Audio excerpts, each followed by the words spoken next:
آج ہم پاکستان اور زمبابوے کے درمیان ہوئے ایک T20 میچ کا گہرائی سے جائزہ لے رہے ہیں۔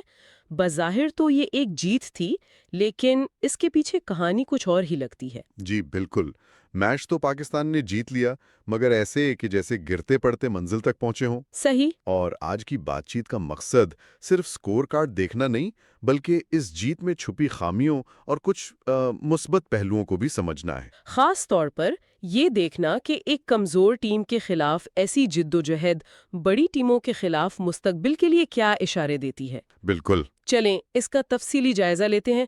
سب سے حیران کن بات جو مجھے لگی وہ تھا دونوں ٹیموں کے پاور پلے کا فرق۔ بہت بڑا فرق تھا۔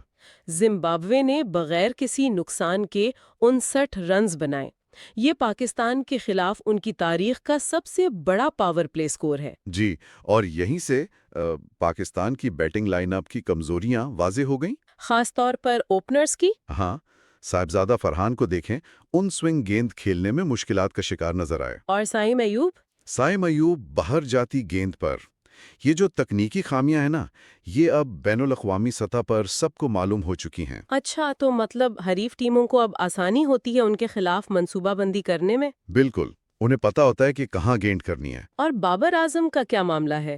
مطلب جو کھلاڑی سالوں میں کبھی 0 پر آؤٹ ہوتا تھا، وہ پچھلی 6 اننگز میں 3 بار 0 پر آؤٹ ہو چکا ہے۔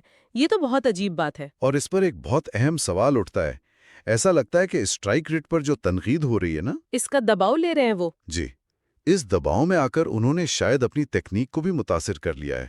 بابر کا اعتماد اور فٹ ورک دونوں متاثر نظر آئے۔ تو کیا کارکردگی بہتر کرنے کا دباؤ کبھی کبھی الٹا نتیجہ بھی دیتا ہے؟ ایسا ہی لگتا ہے، لیکن دوسری طرف اسی میچ نے ایک پرانے مسئلے کا حل بھی پیش کیا ہے۔ آپ فخر زمان کی بیٹنگ پوزیشن کی بات کر رہے ہیں؟ جی بالکل۔ یہ واقعی سب سے دلچسپ حصہ تھا۔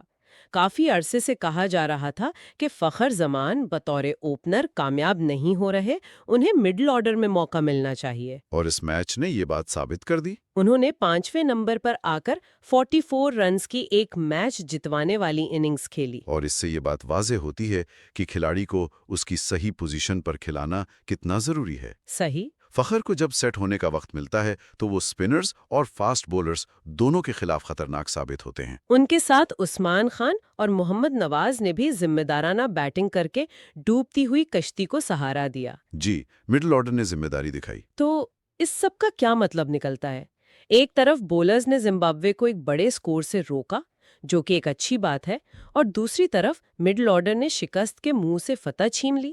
دیکھیں، اس کا مطلب یہ ہے کہ جیت تو اہم ہے، کیونکہ اس سے سیریز میں اعتماد ملتا ہے۔ لیکن ٹیم انتظامیہ کو ان خامیوں کو نظر انداز نہیں کرنا چاہیے۔ مطلب یہ ایک ویک اپ کال ہونی چاہیے؟ بالکل۔